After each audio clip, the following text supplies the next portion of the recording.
In the winter campaigns of World War II, soldiers did not fear bullets alone. They feared exhaustion, frostbite, trench foot, and the slow mental collapse that came from weeks without real rest. In places like Bastogne, Stalingrad, the Ardennes forest, and the Italian mountains, nighttime temperatures regularly dropped below 20 degrees. Many men went days without proper shelter, blankets, or dry clothing.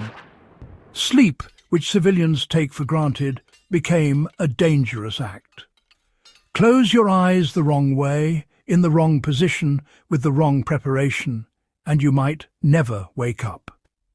Veterans later recalled that the cold killed as surely as enemy fire. Men froze quietly in foxholes. Others slipped into hypothermia and never realized what was happening. Yet thousands survived these conditions through harsh, improvised, and sometimes painful sleeping methods. These were not comforts. They were survival systems built from experience, discipline, and desperation. In this video, we are going to examine how soldiers learned to sleep in freezing trenches and why these techniques still matter today. The first rule of trench sleeping was simple. Never touch bare ground. Frozen soil drains heat from the body faster than cold air. Soldiers quickly learned that lying directly on dirt, mud, or snow was a death sentence. Even when exhausted, they would force themselves to build some form of insulation. They used pine branches, straw, empty sandbags, cardboard from ration crates, and even broken fence boards. Anything that created airspace between the body and the ground mattered. In Normandy and Belgium, infantry units routinely stripped abandoned barns and homes for hay and floorboards to line their foxholes. A modern survivalist can apply this principle by always carrying lightweight insulation, such as closed-cell foam pads, dry leaves, folded clothing, or even stacked backpacks. The lesson is clear. Insulation matters more than thickness. A thin barrier is better than none. In extreme cold, many troops stopped sleeping flat altogether. Lying down increased contact with frozen surfaces and compressed clothing insulation. Instead, soldiers learned to sleep sitting up against trench walls or inside dugouts. They would lean back with knees pulled close to the chest, arms folded tight, helmet pulled low, and chin tucked into the collar. This position reduced exposed surface area and preserved core heat. It also reduced the risk of falling into deep hypothermic sleep. Some units developed what they called cat naps, where men slept in short bursts of 10 to 20 minutes, rotating positions. This kept circulation moving and reduced cold shock. For modern campers and emergency preppers, this teaches the value of posture. In freezing conditions, compact positioning and controlled rest may be safer than long, deep sleep. One of the least discussed realities of trench warfare was heat sharing. Soldiers often slept shoulder to shoulder inside narrow dugouts or shelters.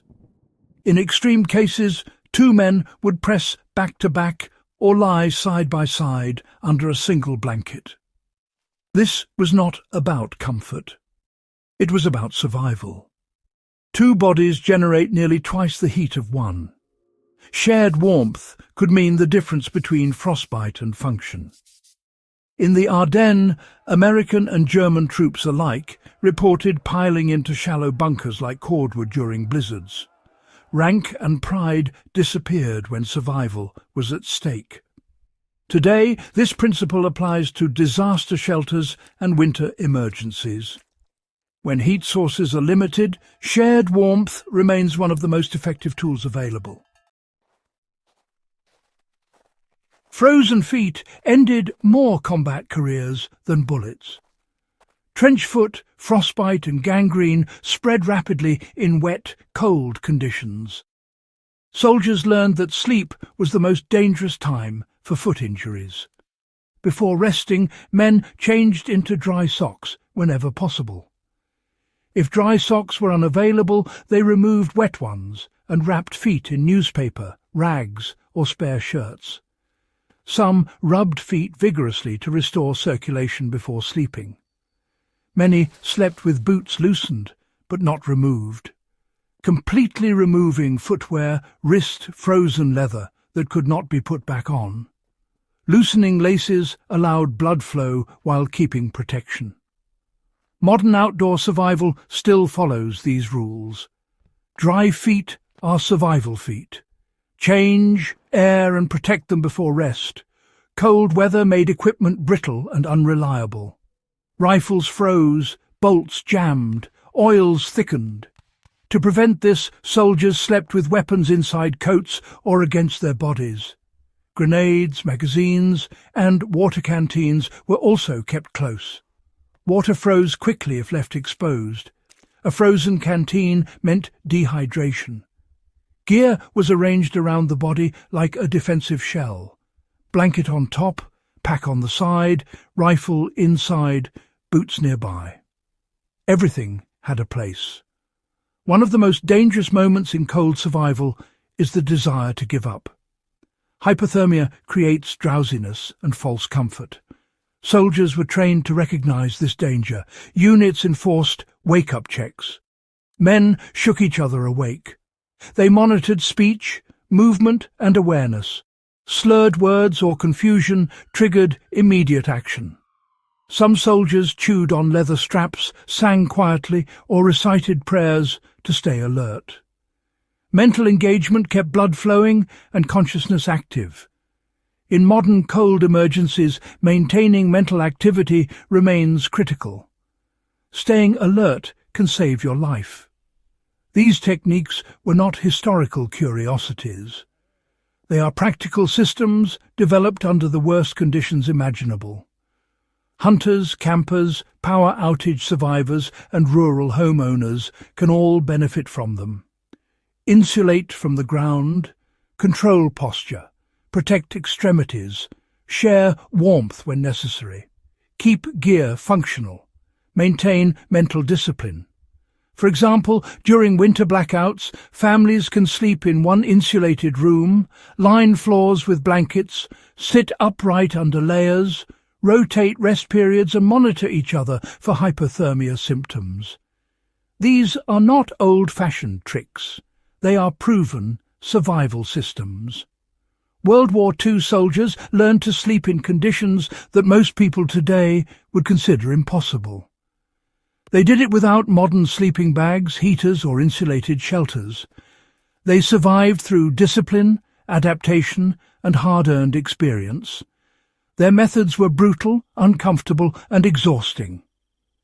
But they worked. If you care about history, preparedness and real-world survival knowledge, these lessons deserve to be remembered and passed on.